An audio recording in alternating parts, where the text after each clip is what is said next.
Hello, Sean here with Robinson Controls. I made this video to discuss some design rationales of recent improvements we have made to the RS74 series pressure switch. The RS74 series include the following general specifications. Our process connection is made with NACE materials. It meets the ANSI ISA standard for dual seal devices. Its set point range is 50 to 1500 psi. And its design is registered with maximum allowable pressure of 5,000 psi. The design rationales used were based on years of data from switches coming in for servicing. We also consulted with instrumentation personnel regarding Robinson switches and other competing switches.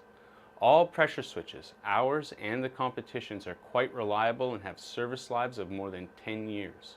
We get switches coming in for service that are more than 20 years old.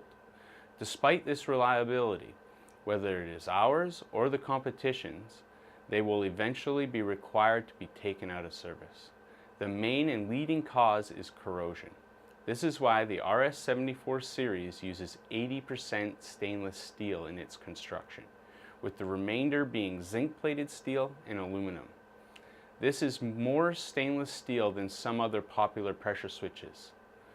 Next to corrosion, another issue is a loss of component travel within the switch due to debris contaminating the spring housing. Maintenance procedures of pressure switches require the use of dial indicators to verify internal component travel, which for some pressure switches can be less than 18 1/1000ths of an inch. With this little travel, it doesn't require a lot of debris to cause issues. The frequency and amount of debris in the spring housing is directly related to the amount of exposure the internal components receive.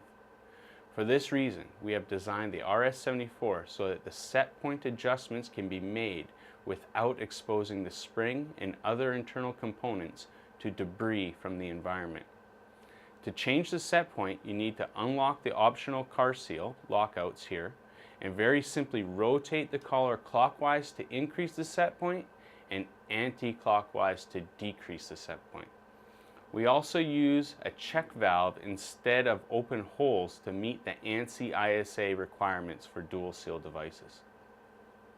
Another measurable cause of why switches are taken out of service is when the sensing element has been plugged off.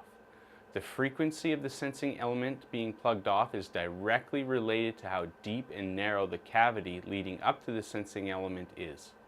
For this reason, we have designed the RS74 so that the cavity leading to its sensing element is as shallow and wide as possible. So to recap some of the design rationales for the RS74 pressure switch, the RS74 uses more stainless steel in its construction than popular competitors to reduce corrosion. The RS74 is designed to eliminate the need to expose internal components to debris during set point adjustments and to meet the ANSI ISA requirements for dual seal devices. The RS74 cavity leading to its sensing element is as shallow and as wide as possible. Thank you for your time and consideration.